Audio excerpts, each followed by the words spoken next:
A paz do Senhor, queridos irmãos. Para nós é motivo de muita alegria estarmos aqui mais uma vez para junto podermos estar estudando mais uma lição da nossa querida Escola Bíblica Dominical. Hoje a lição que nós vamos estar estudando é a lição de número 7. Ela tem por título O Ministério da Igreja. O texto áureo ele diz assim: E ele mesmo deu uns para apóstolos, e outros para profetas, e outros para evangelistas, e outros para pastores e doutores. Está em Efésios 4:11. A verdade prática, ela diz: os dons ministeriais foram dados com o objetivo de edificar a igreja e promover a maturidade de seus membros. A leitura bíblica em classe encontra-se na carta aos Efésios, no capítulo 4, versículos do 11 ao 16. A introdução, irmãos, ela diz para nós o seguinte, que nesta lição nós iremos estudar o ministério em suas diferentes funções e ofícios, bem como as qualificações que biblicamente são exigidas para o seu exercício. Primeiramente, nós mostraremos que, de modo bíblico, todo cristão exerce um ministério sacerdotal que o habilita a ministrar diante de Deus. Nesse sentido, não há diferença entre o membro e a liderança. Todos são sacerdotes diante de Deus. Por outro lado, as Escrituras nos mostram claramente que Deus escolheu determinadas pessoas para funções e ofícios específicos. Esses ministros são chamados por Deus e têm a função de servir a Igreja de Cristo e trabalhar no aperfeiçoamento dos santos. Olha bem, irmãos, que coisa maravilhosa, né? Já no início aqui, na introdução, nós já temos aqui algo que já dá para passar a lição inteira. Nós vemos que a lição ela fala que nós vamos estudar a respeito do ministério nas suas funções e ofício. Ou seja, o ministério ele tem várias funções, né, dentro da igreja. Às vezes a pessoa não entende muito bem e ela pensa assim, ministério, quando fala de ministério a gente está falando só de pastor, só dos presbíteros. Não, irmãos. Toda função que você exerce dentro da casa do Senhor é um ministério, né? Você faz o que deva fazer ela com amor, com zelo, né, com carinho. Se você fica no púlpito, se você é uma pessoa lá, um pastor, um obreiro, no trabalho no púlpito, ali é o seu ministério. Você deve fazer ele da melhor maneira possível, com todo carinho, com todo cuidado, né, e amor, porque é a obra de Deus. Se você cuida da igreja, se você zela pela igreja, né, deva fazer com carinho, com amor, porque é o ministério que Deus te deu, né? Outros têm um ministério, um círculo de oração, outros à frente de conjuntos de adoração, outros têm um ministério, né, que é de ser músico na casa do Senhor, de ser um levita na casa do Pai. Outros têm um ministério de ser um porteiro, né, que sabe recepcionar bem as pessoas quando chegam, os irmãos, os visitantes. Tudo isso na casa de Deus é ministério, né? São ministérios e funções que nós vamos estar estudando a partir dessa lição de hoje. E é interessante a gente ver um pouquinho mais à frente aqui que fala, de modo bíblico, todo cristão exerce um ministério sacerdotal que o habilita a ministrar diante de Deus, né? Isso é o que nós acabamos de comentar. E fala que, de certo modo, né, Deus ele separou alguns para algo específico, né? Que a gente vê nesse caso aqui, alguns são chamados, né, como ministros para exercer o sacerdócio, no caso, como pastores, como presbíteros, como obreiros, mas são funções, irmãos, diferentes, conforme eu acabei de falar agora, são funções diferentes. E por que que Deus faz essa separação? Por que que Deus fez isso? Aí alguém pode pensar assim, porque é acepção de pessoas? Não, irmão, longe disso, totalmente longe, totalmente fora. Simplesmente Deus fez isso para que a igreja fosse organizada. Na lição passada nós estudamos sobre organismo e organização da igreja. Nós vimos que a igreja ela precisa ser, de certo modo, organizada para que ela possa crescer. E Deus instituiu dessa forma para o bom andamento e crescimento da igreja, né? E isso é interessante. Uma coisa que me chama muita atenção aqui é que fala também que os ministros chamados por Deus têm a função de servir a igreja de Cristo. Olha, irmãos, que coisa interessante, né? Porque tem pessoas que quando pensam em ministério, logo pensam assim: eu vou subir ao ministério para que as pessoas me sirvam, né? Logo pensa, né? Vai ser bajulado, vai ter um pouco... Não, irmão, nada disso não. Ministério é muito pelo contrário. Quem assume a frente no ministério, ele está ali para servir. É para ele abraçar, é para ele amar as almas, é para fazer a obra de Deus com carinho, com amor. Ele não está ali para ser servido. O próprio Jesus ensinou isso para nós. Quando ele foi lá e lavou os pés dos discípulos, né? Ele estava dizendo o quê? Se eu, sendo mestre, faço dessa forma, dirá vocês, precisam fazer dessa forma. Exercer um ministério é exercer um serviço, né? É um serviço de amor, para que você possa cuidar das pessoas. Não é esperar ser cuidado pelas pessoas, é ao contrário, né? Eu costumo dizer que no ministério, quanto mais você sobe, mais você desce. Mas como assim? Né? Se você vai tendo ascensão no ministério, né, conforme a gente conhece a hierarquia eclesiástica, né, auxiliar, diácono, presbítero, evangelista, pastores, alguns apóstolos, e assim nós vamos vendo, quanto mais alto é o seu grau, maior é a sua responsabilidade em humildade e amor para com a igreja e para com os servos. Então você precisa estar sempre pronto a servir, sempre pronto a estar com o seu joelho no chão, buscando o Senhor em prol da igreja. E muitas pessoas confundem isso. Pensam que ministério é para ser servido. Não, muito pelo contrário. Se você aspira ao ministério, saiba que você tem que estar pronto para servir. A lição de hoje, irmãos, ela tem como palavra-chave ministério, né, que nós já vamos estar vendo. E aqui nós temos 3 tópicos. O primeiro tópico ele fala o ministério sacerdotal de todo crente. Já o segundo tópico ele fala para nós a estrutura ministerial do Novo Testamento. E o terceiro tópico que fala as qualificações para o ministério. E todos esses tópicos estão divididos em subtópicos, nós vamos comentar todos eles. No primeiro aqui diz o seguinte: o ministério sacerdotal de todo crente. O sacerdócio no Antigo Testamento. A prática do sacerdócio no Antigo, entre os hebreus, ela saiu da esfera familiar para se tornar uma complexa prática cerimonialista. Irmãos, por que complexa? Quando nós vamos ver, irmãos, lá atrás no Antigo Testamento, quando Deus passou a instituiu lá os sacerdotes, os levitas, os rituais de adoração passaram a ser diferentes, né? Deus colocou lá, você vai trazer um casal de pombinha, você vai trazer um novilho, você vai trazer... Então começou a ficar complexo demais. Por isso que é complexo, começou a ficar complicado. Antes não, antes o patriarca da família, né, o chefe da casa, ele oferecia sacrifício a Deus, né, pela sua família, conforme nós vemos, né? Caim, primeiro sacrifício lá atrás, Caim oferecendo a Deus um sacrifício, nós vemos Jó oferecendo, né, um sacrifício ao Senhor por toda a sua família.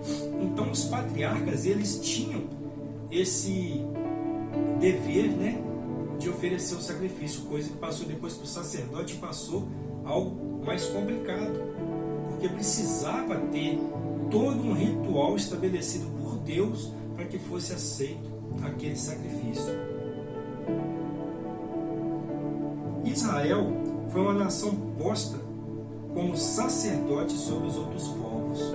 Isso aqui é muito interessante, irmãos, ainda nesse mesmo tópico, porque que o povo de Israel, na antiga aliança, era o povo escolhido de Deus para governar. Deus ele tinha em mente governar todos os povos da terra através de Israel. Nós vemos isso bem claro quando nós lemos as Escrituras. Porém, o próprio povo, afastou de Deus por alguns momentos. E nós tivemos esse direito, através da nova aliança, em Cristo Jesus, de herdar esse sacerdócio. E hoje nós somos filhos por adoção. E glória a Deus por isso.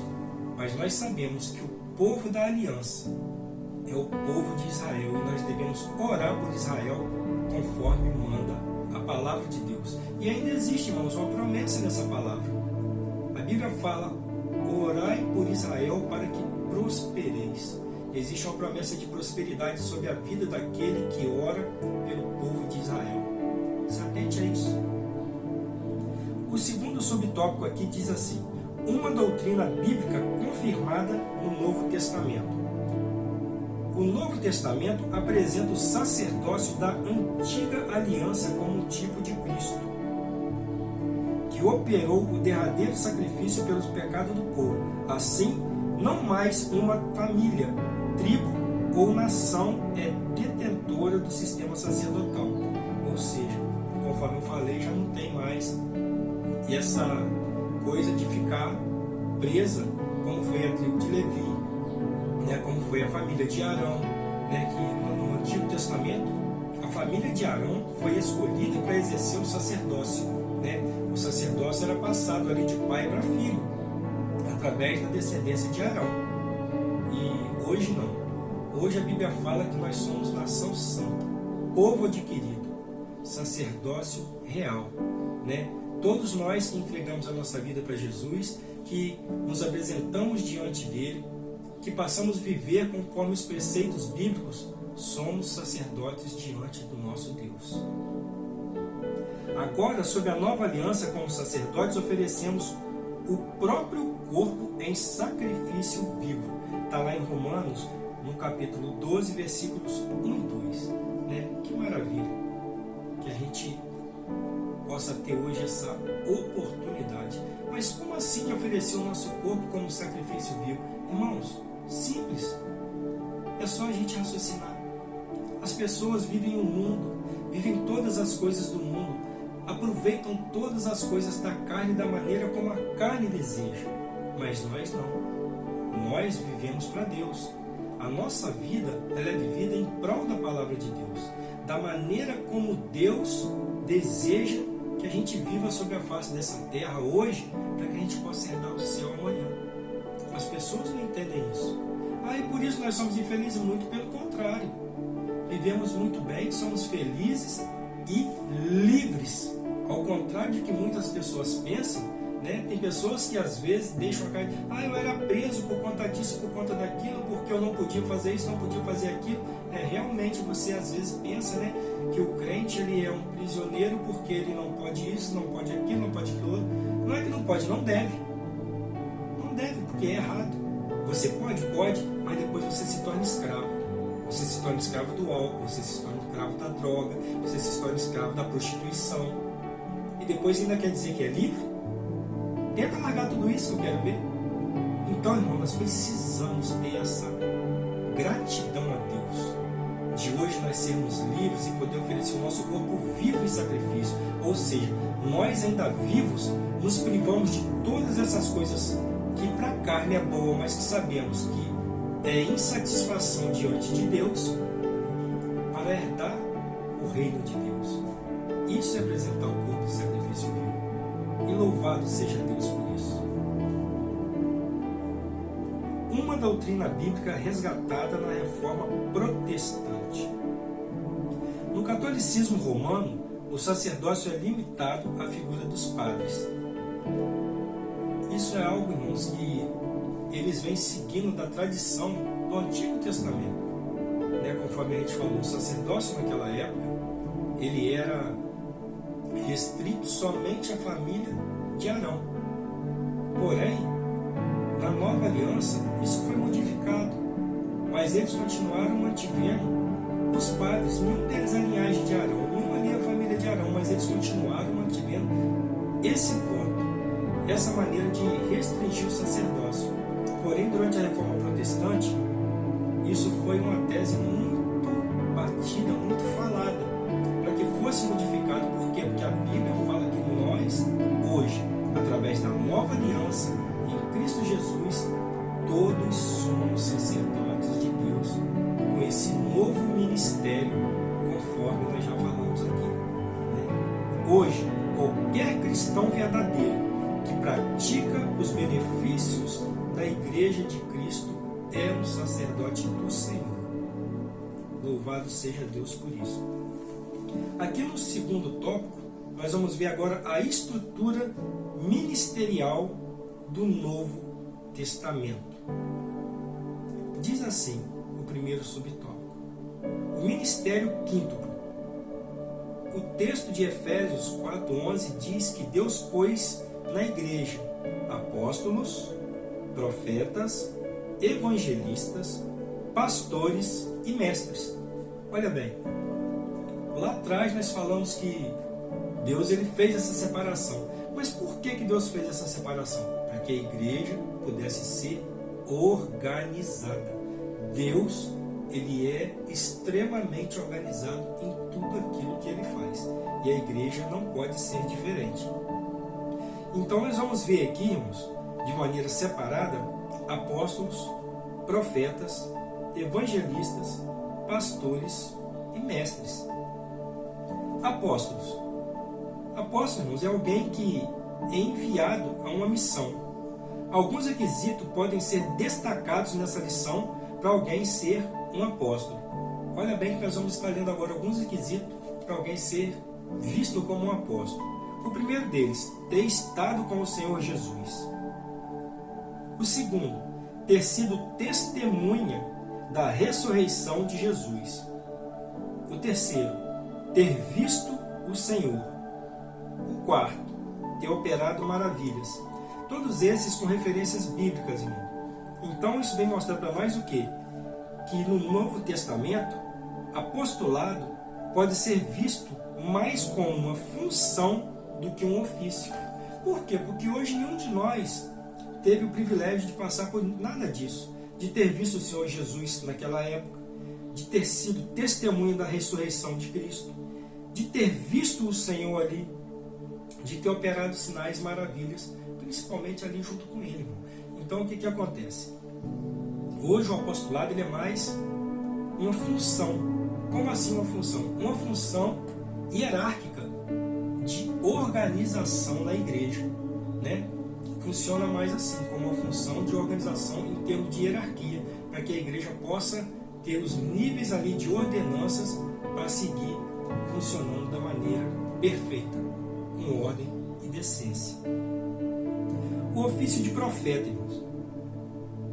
O profeta era alguém inspirado e autorizado para falar em nome de Deus. Nesse aspecto, ele era um porta-voz de Deus. No Novo Testamento, o profeta exortava e consolava, e trazia revelação do futuro. Contudo, a Escritura distingue o ministério de profeta do dom de profecia. Assim, somente alguns eram chamados para ser profetas, enquanto todos poderiam exercer o dom de profecia. Olha que interessante, irmãos. Eu fico observando aqui. A primeira coisa, o profeta ele era autorizado para falar em nome de Deus. Mas ele era autorizado por quem? Pelo outro profeta? Pelo outro? Não, ele era autorizado pelo próprio Deus. Ele recebia o chamado de Deus e ele era autorizado pelo próprio Deus. Nós vemos isso durante todo o Antigo Testamento. Nós olhamos lá Moisés, Elias, Jeremias, Isaías e muitos outros foram chamados pelo próprio Deus, né? O profeta Samuel, a gente lembra da história de Samuel ainda como uma criança. Então, irmãos, quem autorizava a falar em nome de Deus é Deus. Então nós temos que ter muito cuidado, sabe com o quê? Esse negócio assim, eis que Deus vai dizer, irmãos, cuidado com isso. Temos que ter cuidado. A profecia é algo que Deus usa o profeta, né? Nós temos que ter muito cuidado. Muitos são usados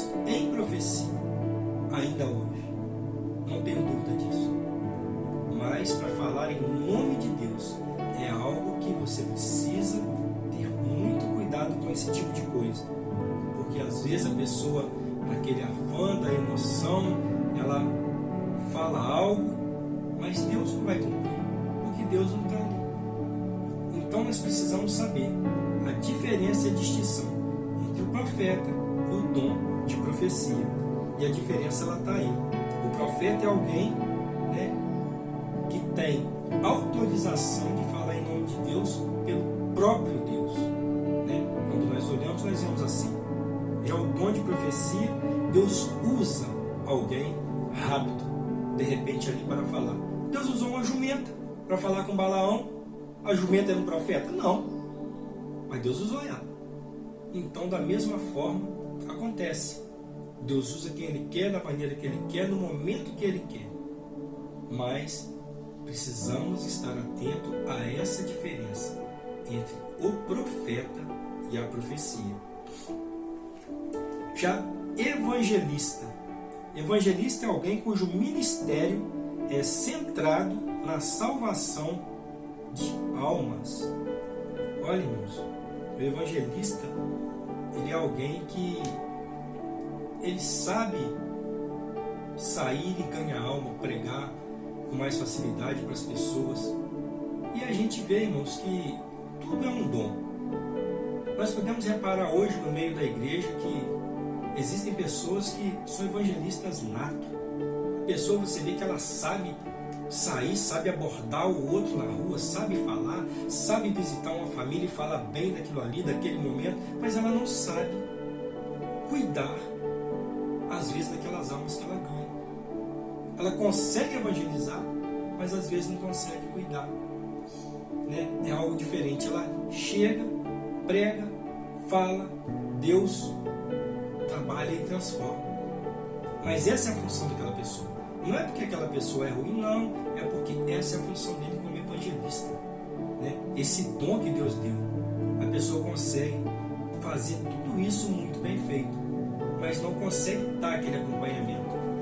Mas aí aqui nós já vemos mais à frente o serviço de pastor e de mestre. O pastor ele já possui a função de apacentar. Então, o que é o apacentar? O apacentar é cuidar. Simplesmente isso, é cuidar. O pastor ele cuida das ovelhas, ele cuida da igreja, ele cuida dos membros, né? Ele procura, ele orienta, né? Ele exorta quando precisa. E essa é a função dele. Então, quando nós olhamos aqui, ainda achamos mais uma função que é de mestre. E o que isso vai trazer? O mestre, ele vai ensinar. Ele vai estar ensinando. Essa é a função do mestre, o professor, é de ensinar. Ele vai ensinar aquela pessoa tudo sobre a casa, sobre a obra de Deus, sobre o bom andamento do culto, né? Sobre como uma pessoa deve proceder. E isso é interessantíssimo. Porque a gente olhando aqui, uma coisa completa a outra, né? Nós vemos aqui o trabalho do apóstolo, vemos o trabalho do profeta, vemos o trabalho do evangelista, conforme nós falamos, e uma coisa vai completando a outra. E isso é interessante, irmãos, é maravilhoso da gente ver e entender, porque Deus ele age assim, né? Todos têm a sua importância dentro da obra de Deus, naquilo em que foi chamado. Todos têm. Só precisamos atentar e fazer com amor aquilo que nós somos chamados para fazer. Quando a gente observa aqui, o segundo subtópico ele vai falar sobre diáconos e presbítero. Diácono, irmão, vem uma palavra que traduzida do grego ela tem o significado de servir. Ou seja, o diácono ele é aquele que serve. Não é diferente de todos os outros, mas a função do diácono, principalmente naquele período, era de servir. Era uma função mais social na igreja, né? Ou seja, de estar ajudando as pessoas ali. Hoje a gente vê, irmãos, às vezes a pessoa pensa assim, servir como assim, irmãos? Ainda tem muitas pessoas que precisam da nossa ajuda. E não é só da nossa ajuda física, às vezes não é só da nossa ajuda financeira, não. Às vezes você vê um irmão tá lá com uma pessoa idosa, está com dificuldade para limpar a casa dela, para limpar o quintal dele. Você pode ir lá, pode ajudar. Pode e deve, né? Ir lá ajudar. Você sabe que aquela irmã, coitada, já tem uma dificuldadezinha para cuidar da casa dela, não custa. Um dia ou outro você visitar a irmã, conversar com ela um pouquinho e dar a ela uma forcinha ali. Se olhar para aquele irmão que já está mais antigo, mais cansado às vezes, né, o quintalzinho dele está lá precisando de uma limpeza, vai lá, ajuda.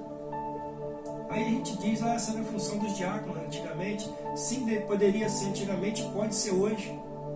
Isso, sabe o que isso significa, irmão? Amor. Servir é sinônimo de amar. Ninguém serve porque simplesmente para servir, não serve porque ama. A pessoa ama, por isso que ela serve. E isso, irmãos, quando a gente fizer isso, quando a gente faz isso, verdadeiramente o céu desce sobre a terra. O céu desce sobre a igreja, desce sobre a nossa vida. Nós precisamos estar atentos a isso, porque nós estamos vivendo um momento de muito comodismo espiritual, de muito comodismo em termos de amor. Precisamos atentar para isso.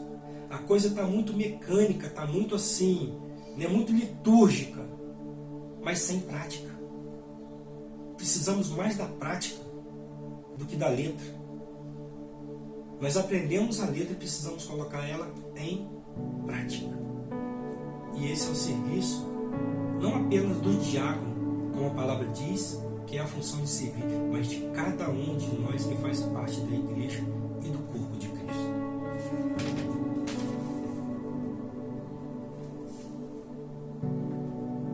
Agora, irmãos, quando nós vemos acerca dos presbíteros, a Bíblia fala que o termo é usado para referir aos anciãos que presidiam a igreja. A palavra presbítero, ela era usada no início da igreja para se referir aos anciãos que cuidavam da igreja, que presidiam a igreja.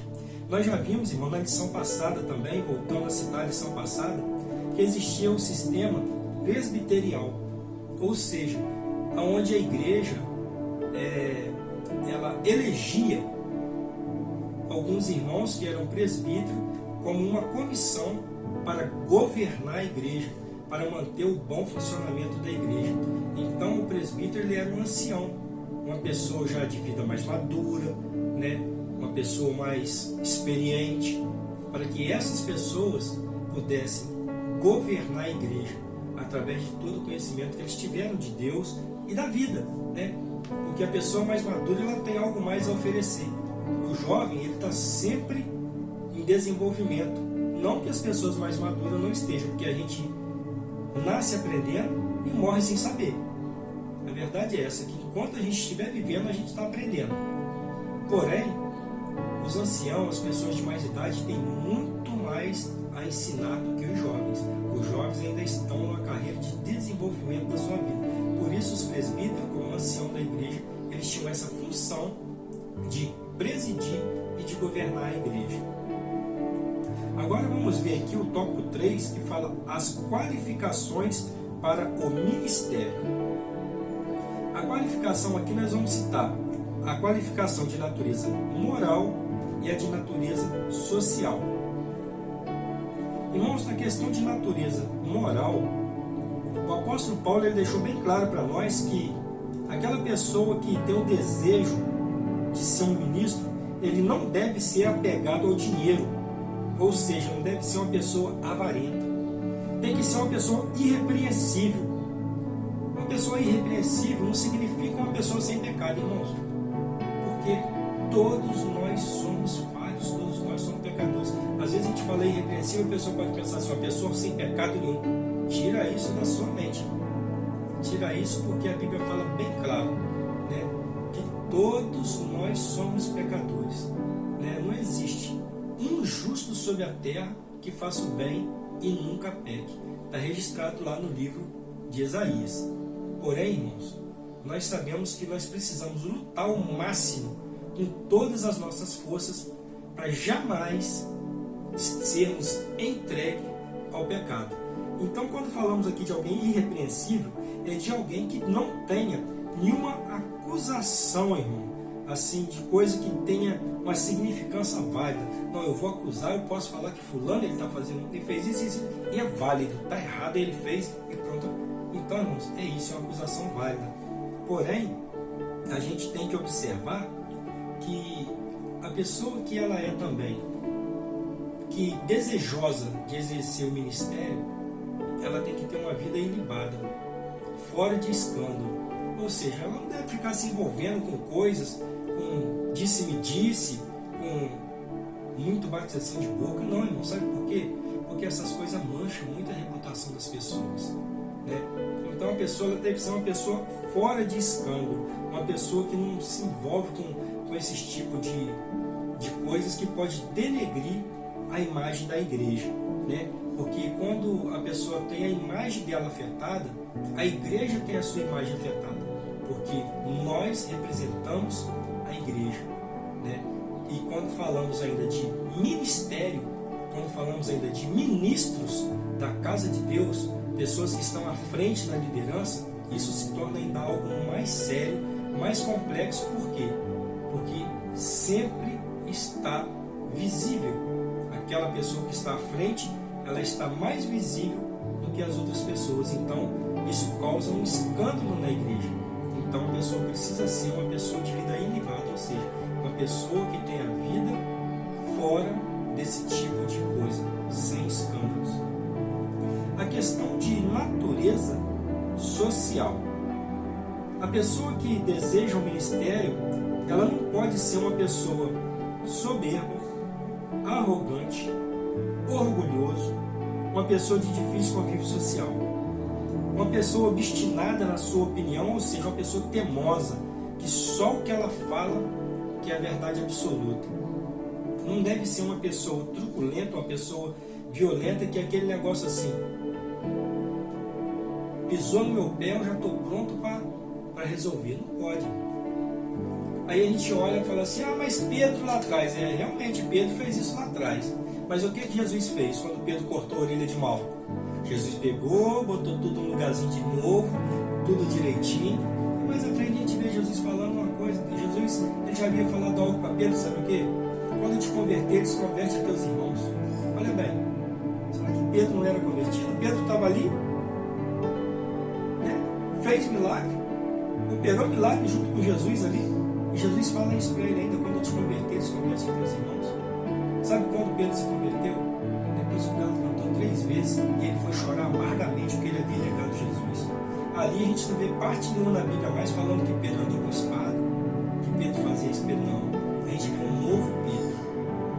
Então, irmãos, a pessoa que aspira ao ministério, por mais que ela tenha conhecimento dos livros, por mais que ela possa ter teologia, doutorado, mestrado e tudo quanto é ado que tiver por aí, ela precisa, se ela tiver esse tipo de comportamento que nós acabamos de falar, ela precisa se converter primeiro, para depois exercer o ministério. Porque não adianta nada você ter todo esse conhecimento. Pedro tinha. Pedro não estava lá com Jesus? Tinha todo esse conhecimento, mas não era convertido. Ainda precisava, né, voltar para o verdadeiro evangelho. E quando Pedro voltou, foi maravilha. A gente vê Pedro falando: não tenho ouro nem prata, mas o que tenho te dou. Em nome de Jesus o Nazareno, levanta e anda. Olha que coisa linda, irmãos. Então você que aspira o ministério, que sonha em crescer na casa de Deus, que tem um desejo, que está estudando, que está buscando, se você se enquadra em alguma coisa dessa aqui, meu querido, dobra seu joelho, minha querida, dobra seu joelho, vai falar com o Senhor. Fala com o Senhor, pede o Senhor para limpar isso do seu coraçãozinho, para que você possa subir no ministério do Pai, para que você possa crescer na obra do Senhor e dar fruto. E frutos, irmãos, que possam ser saboreados pela igreja. Frutos que possam saciar a fome da igreja. Nós precisamos, irmãos, sempre ter a humildade de pedir ao Senhor para vir transformar e mudar a nossa vida a cada dia. Agora, as qualificações para o ministério. Irmãos, os requisitos para a pessoa ser qualificada para o ministério, nós já lemos todo ele aqui. Já falamos todo ele. As pessoas que não têm esse requisito, né, que não tem essas coisas na vida, ela está apta ao ministério. Ela está apta ao ministério. Que não seja avarento, que não seja truculento, que não seja uma pessoa voltada, uma pessoa que gosta de problema, está apto ao ministério. Tem que ter a vida consagrada ao Senhor, né? Porque o amor é a essência do Evangelho. Grava isso. O amor é a essência do Evangelho. E nós precisamos, irmãos, estar sempre prontos, né? E esses requisitos são inegociáveis para que nós possamos ser ministros na casa de Deus, para que você possa assumir uma função na casa de Deus, no círculo de oração, à frente de um conjunto de adoração, a tocar um instrumento na casa do Pai como um levita, a subir no púlpito para ministrar a palavra, a ficar na porta para receber os irmãos, a pegar a vassoura para limpar a igreja.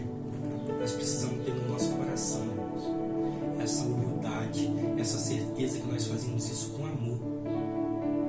Precisamos desse requisito para qualquer que seja o ministério que a gente deseja trabalhar na obra de Deus.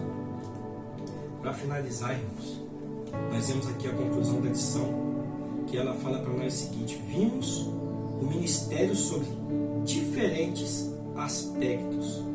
Vimos que a doutrina do sacerdócio universal dos crentes é inteiramente bíblica. Todo crente tem o privilégio de apresentar a si mesmo e a outros diante de Deus, sem a necessidade de mediadores terrenos. Ou seja, irmãos, nós podemos dobrar o nosso joelho e orar. Não precisamos chegar, né, e depender que o pastor venha orar por nós para que o nosso pecado seja perdoado, depender que a irmãzinha fulana de tal venha orar, depender não, irmãos. Nós temos livre acesso. A Bíblia diz para nós que quando Jesus morreu lá na cruz do Calvário, o véu do templo se rasgou de cima a embaixo. E todos nós passamos a ter direito de entrar no Santo dos Santos. Ou seja, irmãos, todos nós passamos a ter direito de entrar na presença de Deus e falar para Ele. Então, isso ficou bem claro para nós nessa lição, que nós não precisamos de mediadores, que o único mediador entre Deus e nós é Jesus, né? E Ele nos deu essa liberdade de falar direto com o Pai. Vimos também que Deus pôs na igreja alguns para o exercício de determinadas funções específicas. Esse ministério deve ser visto como dons de Deus à igreja. Né, irmãos? Que maravilha! Nós vimos todo esse exercício ministerial aqui na igreja, né? E nós entendemos que essas funções que Deus colocou, eu volto a falar e citar a lição passada, é para organização da igreja, para que a igreja possa ser organizada e para que ela possa estar continuando crescendo sobre a face dessa terra. Eu quero te agradecer, você que ficou comigo até aqui, né? Vou estar orando pela sua vida. Deixa aí nos comentários o seu nome. Eu vou estar sempre orando pela sua vida e quero pedir a você que se inscreva no canal, deixa aí o seu like, para que o canal possa estar crescendo e essa mensagem possa estar chegando até mais vidas. Que Deus possa estar te abençoando, em nome de Jesus. Fique com Deus e a paz do Senhor.